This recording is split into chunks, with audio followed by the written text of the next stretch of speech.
வாழ்க நலத்துடன். இன்னைக்கு வந்து டே 27க்கு இன்னைக்கு காலையில பார்த்தீங்கன்னா, ஒரு டம்ளர் காஃபியோட வந்து மார்னிங் டிஃபன் வந்து முடிச்சாச்சுங்க. ஏன்னா வந்து ட்ராவல் பண்ணுறனால வந்து அவசரமா கிளம்பணுங்கிறதுக்காக வந்து காலையில எதுவும் சாப்பிட தோணலங்க. ஸோ ஒரு டம்ளர் காஃபியோட முடிச்சாச்சு. மத்தியானத்துக்கு பார்த்தீங்க அப்படின்னா வந்து பிரியாணியும் முட்டையும் செஞ்சு எடுத்துகிட்டு போயிருந்தோங்க. ஸோ பஸ்ஸில் போகிறப்பே வந்து பிள்ளைங்களுக்கு எல்லாம் ஊட்டி விட்டுட்டு சாப்பிட்டாச்சுங்க. பஸ்ஸும் நல்லா ஃப்ரீயாக இருந்தனால அப்படியே மெதுவாக உட்காந்து சாப்பிட்டாச்சுங்க. நான் வந்து எனக்கு வந்து பஸ் எப்பவுமே மூவ் ஆகுறப்ப வந்து அப்படி வச்சு சாப்பிட்டோம்னா ரொம்ப பிடிக்குங்க. வேடிக்கை பார்த்துட்டே சாப்பிட பிடிக்கும். எத்தனை பேருக்கு வந்து இந்த மாதிரி வந்து பஸ்ஸில் ஜன்னல் ஓரத்தில் வந்து அதுவும் வீட்டு சாப்பாடு வச்சு நம்ம ரசித்து சாப்பிட எத்தனை பேருக்கு பிடிக்கும்னு சொல்லுங்கள்.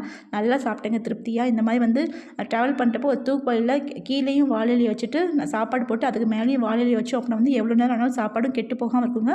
சாப்பாடு வந்து நல்லா சூடாகவும் இருக்கும். ஸோ நான் லேட்டாக தான் மத்தியானம் சாப்பாடு வந்து ஒரு 4 மணிக்கு தாங்க அந்த பிரியாணி சாப்பிட்டோம். ஸோ ரொம்ப பசி எடுக்கல. வீட்டுக்கு வரதுக்கே ஒரு 7 மணி ஆயிடுச்சு. பசிக்கவும் இல்லை. உட்காந்துட்டே ட்ராவல் பண்ணிட்டு இருந்தாலும் பசிக்கவே இல்லை. ஸோ நைட் டிஃபன் வந்து எதுவும் சாப்பிடலங்க. நீங்கள் என்ன பண்ணீங்க அப்படின்னு கண்டிப்பாக கமெண்ட் பாக்ஸில் சொல்லுங்கள். இந்த வீடியோ பிடிச்சிச்சுன்னா ஒரு சின்ன லைக்கும் ஷேர் பண்ணுங்கள். வாழ்க வளத்துடன்.